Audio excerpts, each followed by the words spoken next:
इसलिए हम अनाथ नहीं, हम सनाथ हैं। कैसे हैं? हमारे ऊपर कोई हमारा स्वामी है, हमारा मालिक है जो हमारी देखभाल करता है। होता है ना ऐसा? लेकिन जब बड़े हो जाते हैं तो बड़े होके हम पैसा भी ज़्यादा मांगने लगते हैं। बचपन में तो थोड़ा पैसा मांगते, 5 रुपया, 10 रुपया, 20 रुपया, 50 रुपया। जब बड़े हो जाते हैं मम्मी 10,000 रुपये चाहिए, पापा 10,000 रुपये चाहिए। किस लिए चाहिए बेटा? बोले मेरे को थोड़ा सा दिल्ली घूम के आना है। पहले बच्चा कहाँ जाता था घूमने के लिए? छोटा सा तमंचा लेने के लिए बाहर तक जाता था, या मैगी खरीद के लाता था, कुरकुरे खरीद के लाता था, चिप्स खरीद के लाता था। अब क्या खरीद के लाता? बोले अब मेरे को लैपटॉप लाना है, बाइक लाना है, ये लाना है। इतना बड़ा आमदनी तो माँ बाप का है ही नहीं। जो नाथ है हमारे, उनका इतना इनकम सोर्स तो है ही नहीं। तो जैसे जैसे उसकी डिमांड बढ़ती जाती है वैसे वैसे घर वाले हाथ खड़े करते जाते हैं। बोले अब तुम तुम्हारे पैरों पे खड़े हो जाओ, अब हम तुम्हारे नाथ नहीं। होता है ना ऐसा? तो जो संसार के नाथ हैं वो बहुत छोटे मोटे नाथ हैं, क्योंकि उनके पास कुछ है ही नहीं इतना ज़्यादा। बड़ी मुश्किल से रोटी खाने का, कपड़े पहनने का, घूमने पहनने का, या थोड़ा बहुत छोटा सा मकान दुकान बनाने का, 1-2 गाड़ी लेने का, इतनी ताकत है उनकी बस। लेकिन एक नाथ ऐसे हैं जिनको कहा जाता है जगत के नाथ। किसके नाथ? जगत के नाथ। उनका नाम क्या है? जगन्नाथ। जगन्नाथ। क्या नाम है? जगन्नाथ। वो एक व्यक्ति के नाथ नहीं है, 2 के नाथ नहीं है, 3 के नाथ नहीं। जैसे किसी को कहा जाता है ये कितने का नाथ है? बोले 4 बच्चों का नाथ है। ये कितने का नाथ है? बोले 2 बच्चे का नाथ है। लेकिन आपको पता है जगन्नाथ किसके नाथ हैं? सारे जगत के नाथ हैं। आपने देखा है जगन्नाथ जी को? नहीं देखा ना? अरे देखा है आपने, आप लोग भूल रहे हो। देखा है? नहीं। इधर देखो, जो काले से है ना, काले मुंह वाले, यही जगन्नाथ है।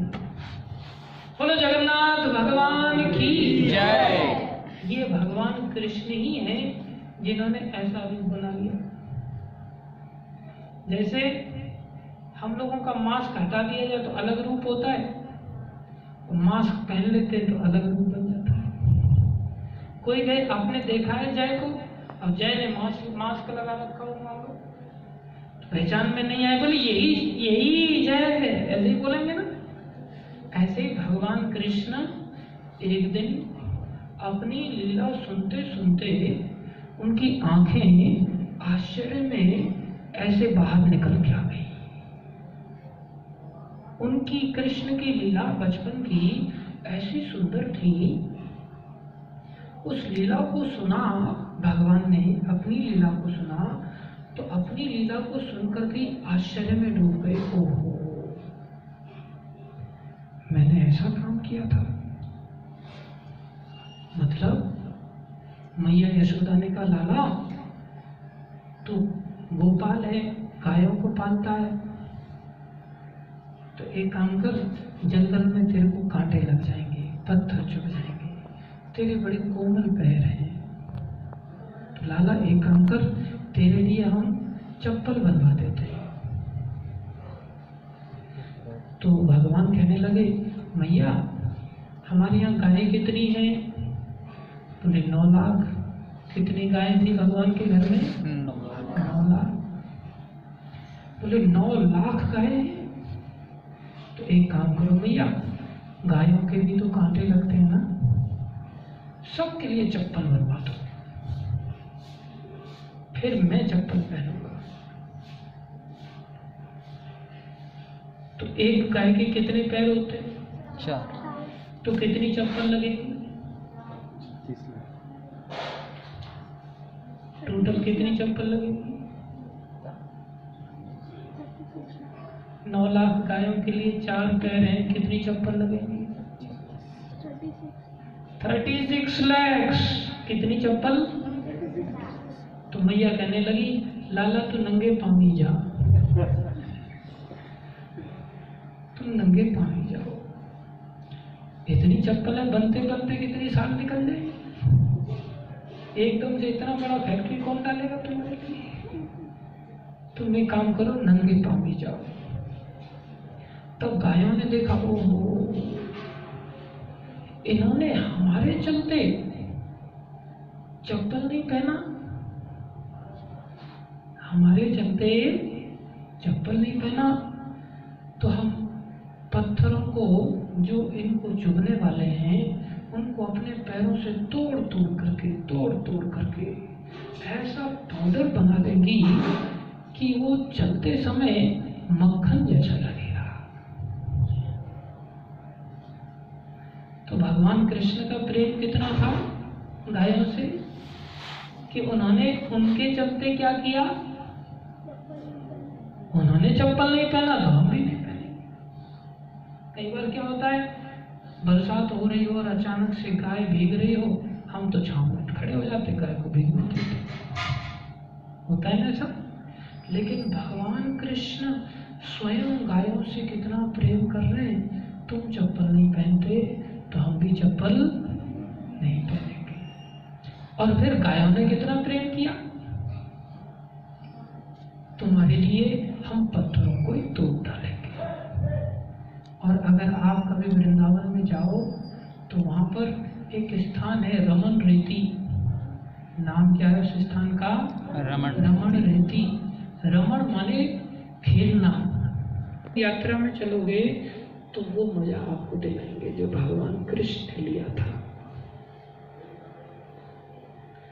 तो वहां पर इतना आनंद आता है, रेत की होली खेलते, और वो रेत इतना सुंदर है, इतना आनंद आता है, जैसे कोई गद्दे पे कूद रहा हो ना, गद्दे का कूदना तो एकदम बेकार, उसके सामने कुछ भी नहीं है।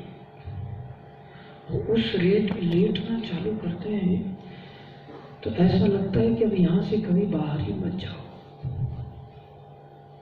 इतना आनंद आता है। तो ऐसा प्रेम किसने किया, गायों ने किया। किसको किया, भगवान कृष्ण को। जब ऐसी लीला उन्होंने अपनी सुनी, मैंने गायों के चलते ऐसा किया था, तो अपना ही लीला सुन करके भगवान आश्चर्य में डूब गए, ऐसे आंखें बाहर निकल आई। गोपियां अलग अलग घरों में रहती थी, तो चाहती थी कृष्ण इतने सुंदर थे, हमारे घर में आए। तो क्या करती थी, सुंदर सुंदर माखन बना करके रखती थी, ये चोरी करने के लिए आए। चोरी का अलग ही आनंद है, लेकिन माखन चुरा सकते हो, पैसे नहीं। अब भगवान माखन चुराने के लिए जाते, तो भगवान ने क्या किया, एक गोपी सो रही थी, उसकी चोटी पीछे लटकी हुई थी, उसकी चोटी को चारपाई से अच्छी तरह से छुपके सोते सोते बांध दिया। सोते सोते बांध दिया, ग्वाल वालों को लेकर के उन्होंने मटकी उतारना चालू किया, बांटना चालू किया, चप चप चप चप आवाज आया खाने का। गोपी उठने लगी तो चोटी बंधी हुई, अब चारपाई को लेके कैसे उठे। और भगवान चिड़ा चिड़ा के करे, देख तेरे घर का माखन हम खा रहे, ये देख ये देख। जब पेट भर गया अच्छी तरह से, फिर बंदर को खिलाया। फिर बंदर भी भागे पेट भर भर के, फिर कह रहे, छी कैसा गंदा माखन बनाते हो, बंदर भी नहीं खाते। तो भगवान चिढ़ा चिढ़ा करके, अब भगवान की लीलाएं स्वयं भगवान को रोहिणी माता सुना रही हैं, तो उनकी आंखें फट आई ऐसे आश्चर्य में। ऊपर से इतनी हंसी आई भगवान को, जोर जोर से इतनी हंसी आई कि उनके दांत पूरे एकदम खिलखिला के हंसने लगे।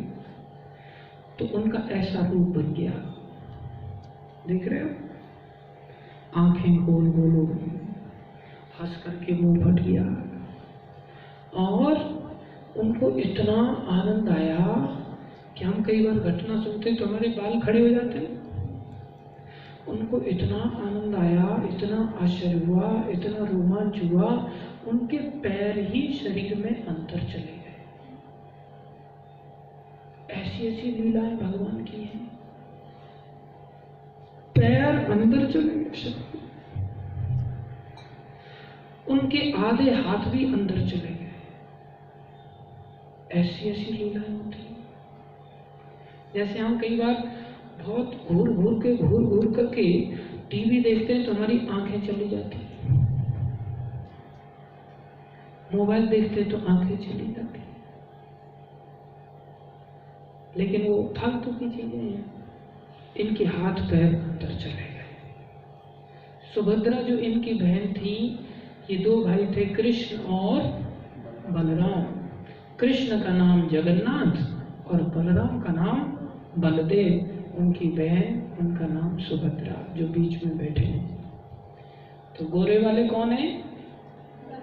बलराम, जिनका नाम बलदेव भी कहते हैं, जो बल के देव हैं, जिनसे बल प्राप्त होता है। काले वाले कौन है? कृष्णा, उनका नाम क्या है? जगन्नाथ। क्या नाम है? जगन्नाथ। जगत के नाथ बन करके वहां पर द्वारकाधीश बन करके राजा थे। और इनकी बहन कौन है? सुभद्रा। कहाँ बैठे हैं वो? बीच में बैठे। अब दर्शन हो गए कि नहीं? पहले हुए थे, पहले होकर के भी नहीं हुए थे। इसलिए कानों से सुनना बहुत जरूरी है। तो भगवान गायों से बहुत प्रेम करते हैं। आपको पता है, जो व्यक्ति अपने मस्तक पर तिलक नहीं लगाता, शास्त्र उसको मृत घोषित करते हैं। वो मुर्दा है। कैसा है वो? मुर्दा, मरा हुआ जैसा है। उसको देखने से, जैसे कभी मुर्दे को जला के आते हैं तो नहाते हैं कि नहीं, ऐसे ही कभी जिसके सर पे तिलक नहीं होता, उसको देखने से पाप लगता और नहाना पड़ता है। लेकिन आजकल लोग नहीं लगाते, लोगों को पता ही नहीं। लेकिन गौ माता का जो पैर होते हैं, उनका जो खुर होता है, उनके पैरों की अगर कोई मिट्टी लगा लेता है अपने सर पे, थोड़ा सा ऐसे स्पर्श करके, माथे से लगाते हैं, किसी भी व्यक्ति के चरणों को स्पर्श करके माथे से लगाते हैं। क्यों लगाते हैं? हाथ हम यहां से भी लगा सकते हैं, पेट को भी छू के बहुत सारे ऐसे ही कर लेते हैं, आजकल तो कोई झुकता ही नहीं। लेकिन चरणों को छू करके स्पर्श करने से एक साइकिल बन जाता है, जो बहुत शक्तिशाली होता है, चरणों को स्पर्श करने। तो गौ माता के चरणों को स्पर्श करके अगर कोई मिट्टी लगा लेता है, उसने सारे तिलकों को लगा लिया, उसको अलग से कोई तिलक लगाने की जरूरत नहीं पड़ती। और उसने सारे तीर्थों में स्नान कर लिया, केवल गाय के चरण को छू करके माथे से लगाने से। कोई गाय के अगर गले पर या मस्तक पर या शरीर में कहीं भी ऐसे हाथ घुमाता है ना, उसको खुजली करता है, उसके कई जन्मों के पाप कट जाते हैं, नष्ट हो जाते हैं। खाली गाय को ऐसे सहलाने से अच्छा भी लगता है और पाप भी कट जाते हैं। कितना अच्छा है। भगवान राम के एक पूर्वज थे। पूर्वज समझते हो? राम के पिताजी के पिताजी के पिताजी, उनका नाम था दिलीप। क्या नाम था? दिलीप। तो दिलीप ऐसे शक्तिशाली राजा थे कि उन्होंने स्वर्ग में जाकर के असुरों के साथ युद्ध लड़ा, देवताओं की ओर पक्ष लेते हुए। ऐसे शक्तिशाली राजा थे, स्वर्ग तक जाकर के सहायता करने जाते थे। जब वहां से आ रहे थे तो देवलोक में, स्वर्ग में भी एक गाय है, उसका नाम सुरभि गाय है।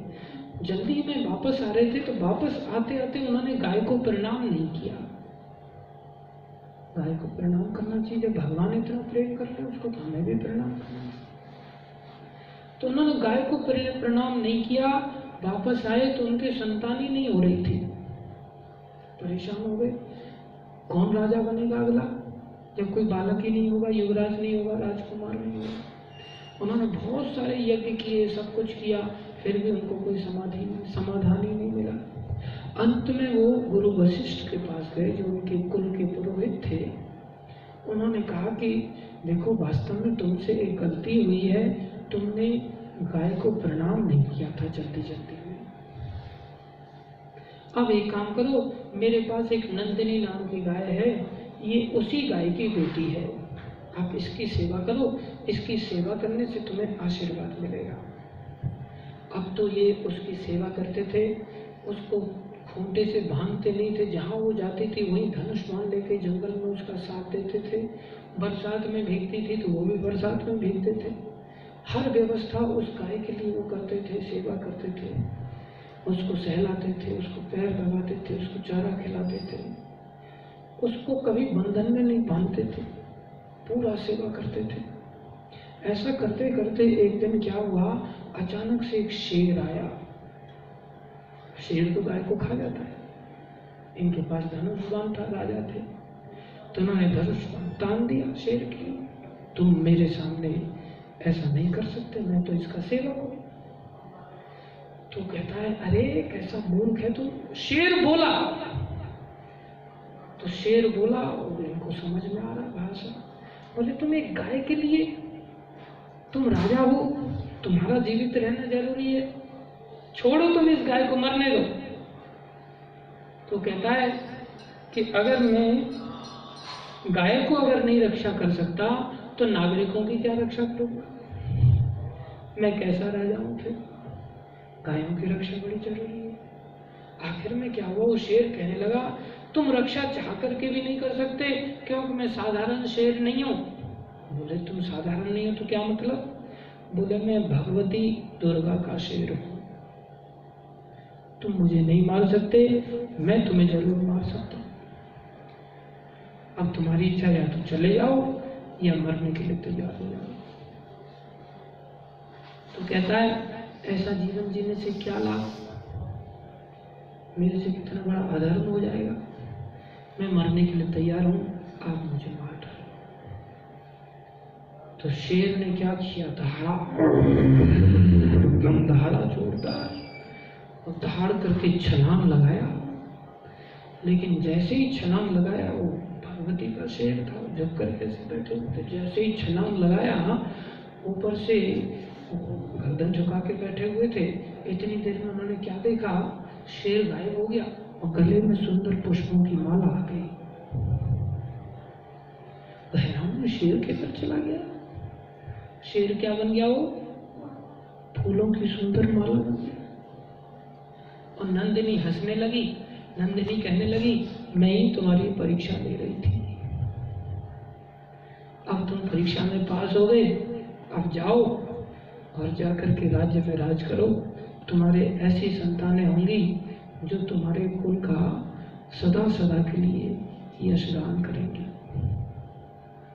फिर उनके यहाँ महाराज रघु पैदा हुए, जिनके नाम से उनके कुल का नाम क्या बन गया, रघुकुल। और इतने प्रतापी राजा थे, उनके नाम से कहा जाता है रघुकुल रीते सदा चल आई, प्राण जाए पर वचन जाई। बड़े सत्यवादी थे। और जो ऐसी गाय का दूध पीता है, हमें वास्तव में तो गाय का दूध पीना चाहिए।